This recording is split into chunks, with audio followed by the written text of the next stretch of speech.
Hello everyone and welcome to SimpliCode's YouTube channel. Kaushal this side and I hope you guys are doing well. Today we'll take you through another important topic of CSS, which is CSS animations.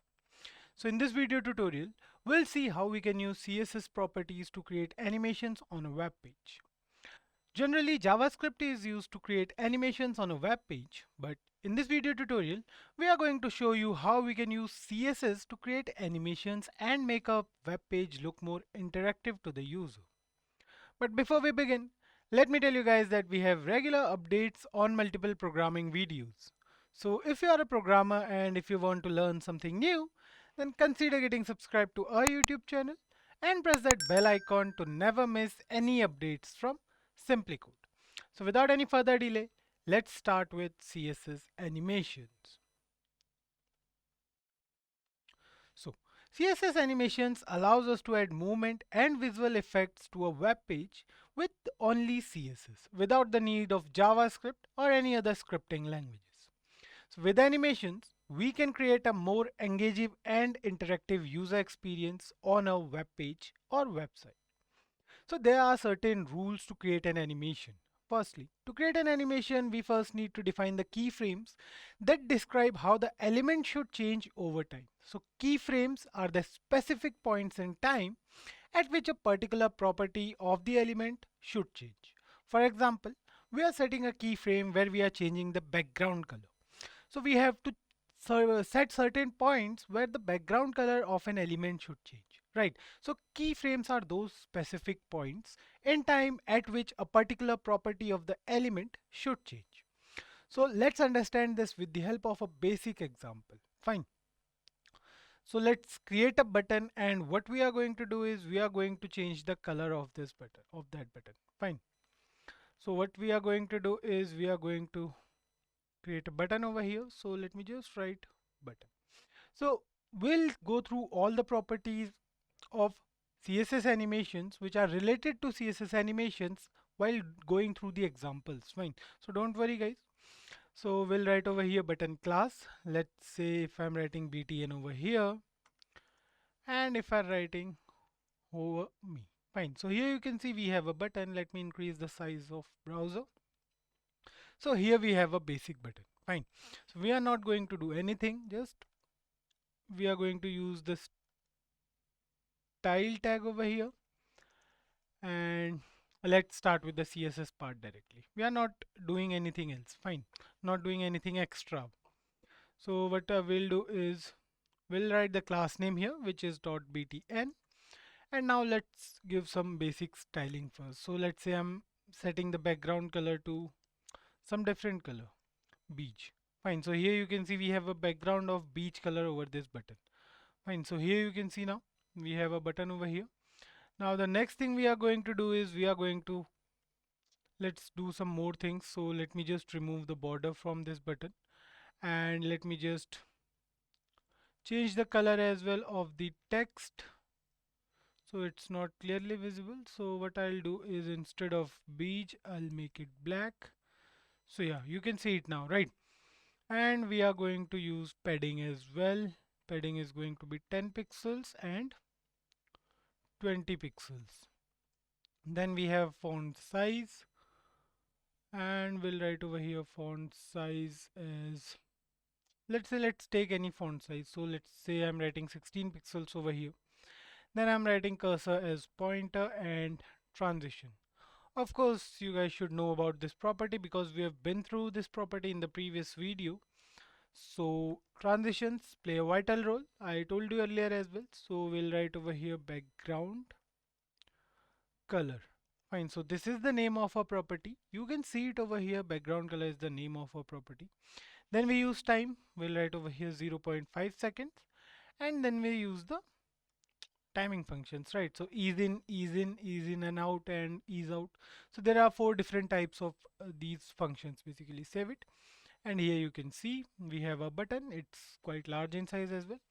Now we are going to use the hover property. Fine. So using the hover property is fine. Just write here .btn colon, and we have to write here hover. If you are using VS Code, then it will be easy for you.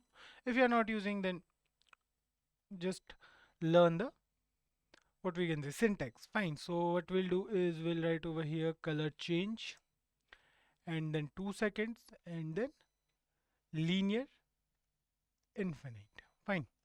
So basically these properties we have already been through. Like transitions, we have these properties here as well where we'll change the color.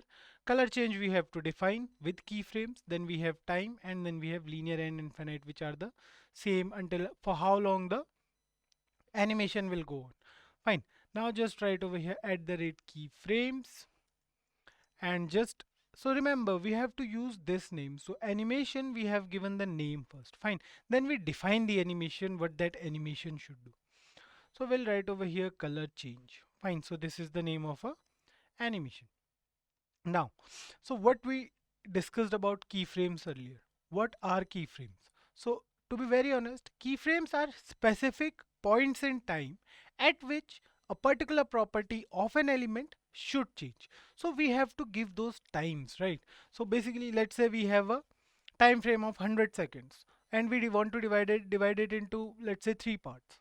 Fine. So what we'll do is we'll use 0% or we can say 0 seconds, then at 50 seconds or 50% of the time, and then at 100% of time.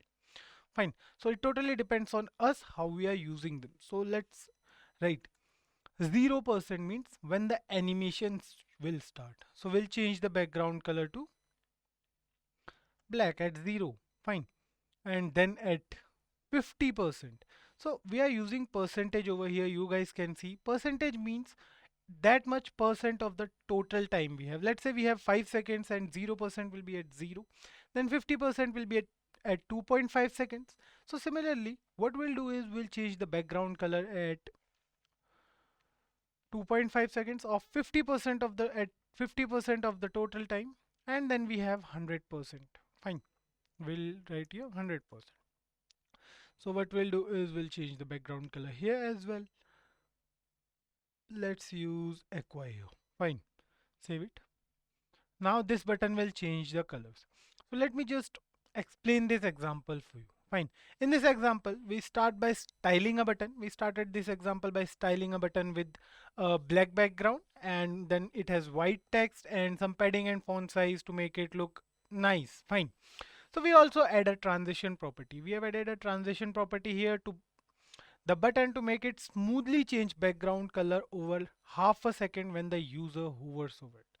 So this is used to for the transition part, right? Animation is different and transition is different. That's why they both are discussed simultaneously. So what transition will do is it will make the effect go smooth, right? It will help the animation to change the color more smoothly.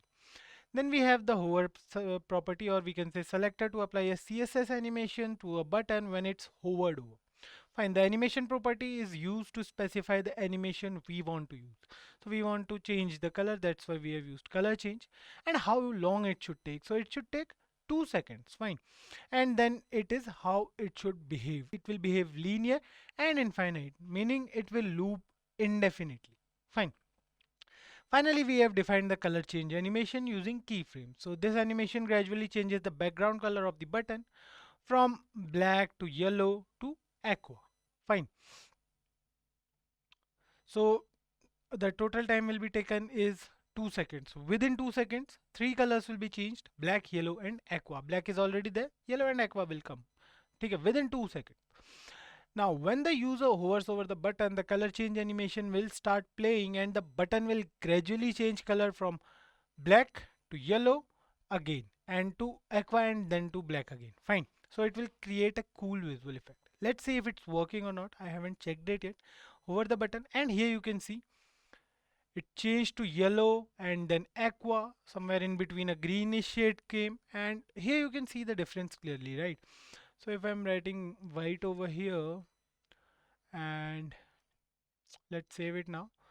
So here you can see if I'm not using the basic color first, so here you can see the normal color is black and the animation color is white. If I hover over this, it will change from white to yellow to aqua to white. Fine, black will not come.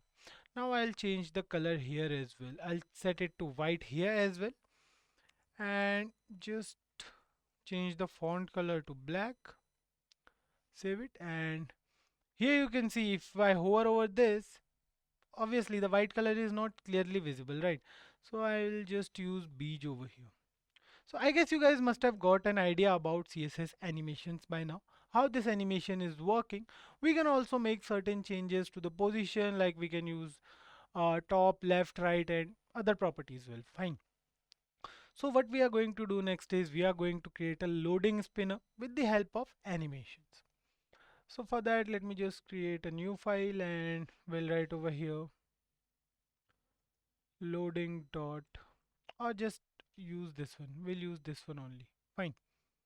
So let me just do one thing. Let me just remove this part.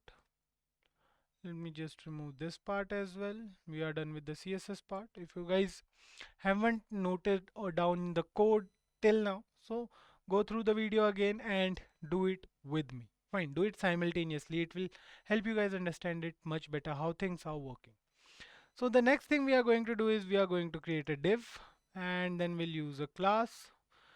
Let's say we have a class as load, and that's it. We are done with the HTML part. We have a div tag here. Now we will move to the CSS part, or we can say inside the style tag we have. Then we'll access it with the help of dot load. Then we'll set the width. Width will set to 40 pixels, and then we'll set the height. Height will set to 40 pixels again. Then we'll set the border radius.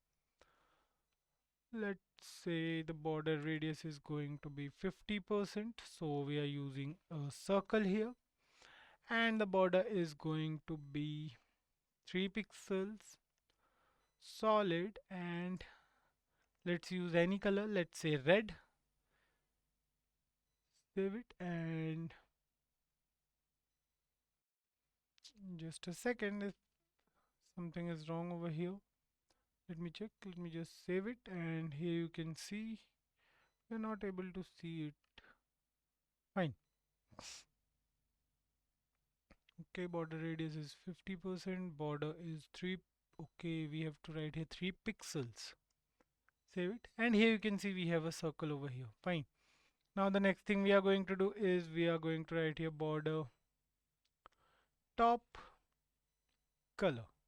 Fine. So if I'm writing white over here, so here you can see the border top color is white, and the circle is cut from the top. It's not basically, it is a complete circle, but it's cut from the top. Like the color is changed to white, which is a background color as well. That's why it looks like there's some part of the circle is missing.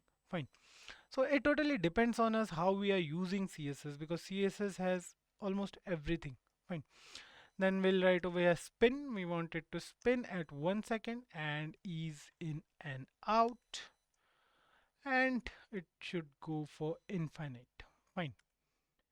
Now the next thing is we are going to define the position as absolute, and then we'll have to define the top as 50%, and then we have to define the left as well as 50%. So we are not done with everything till now. The last thing we are going to do is we are going to transform it. So on transforming, what we are going to do is we are going to use the translate property, which will go from minus 50% to minus 50%. Fine. So it will create the whole circle. So here you can see we have this circle, right? Or we can say semicircle. Now everything we are done with, still it's not working because keyframes are missing. So we'll write keyframes over here.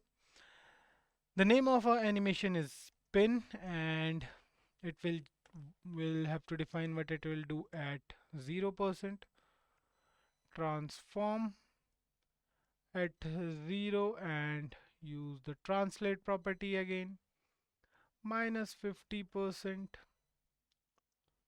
minus 50%. So we are just changing the properties. Fine. Then we'll use the rotate function at 0 degree. I guess you guys must have got an idea what we are going to do at 100%, right? We don't need any 50% here.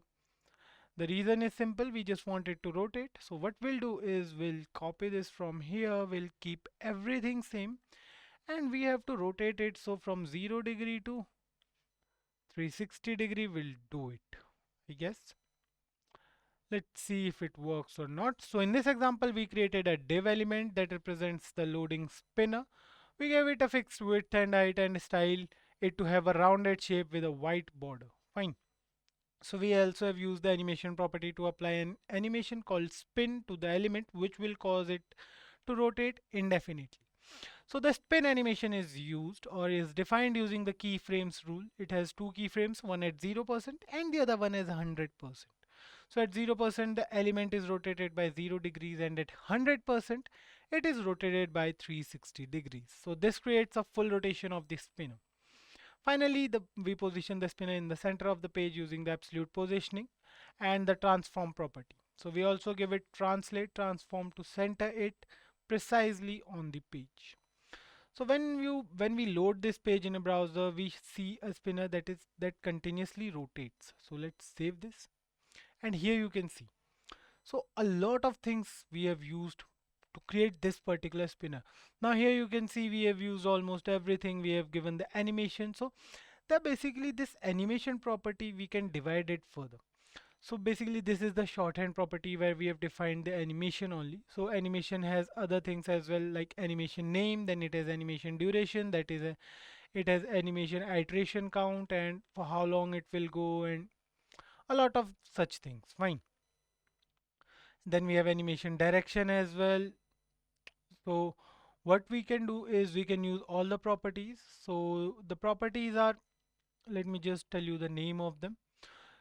We have animation name, we have animation duration, we have animation, what we can say, timing function, and then we have animation direction as well. So these four properties we can use. So ease in and out. So ease in out means it will start smoothly and then it will accelerate and then it will slow down towards the end of the animation. Fine. So this is how we use the animation property in CSS to add animations to a web page. I hope you guys must have got a good idea by now.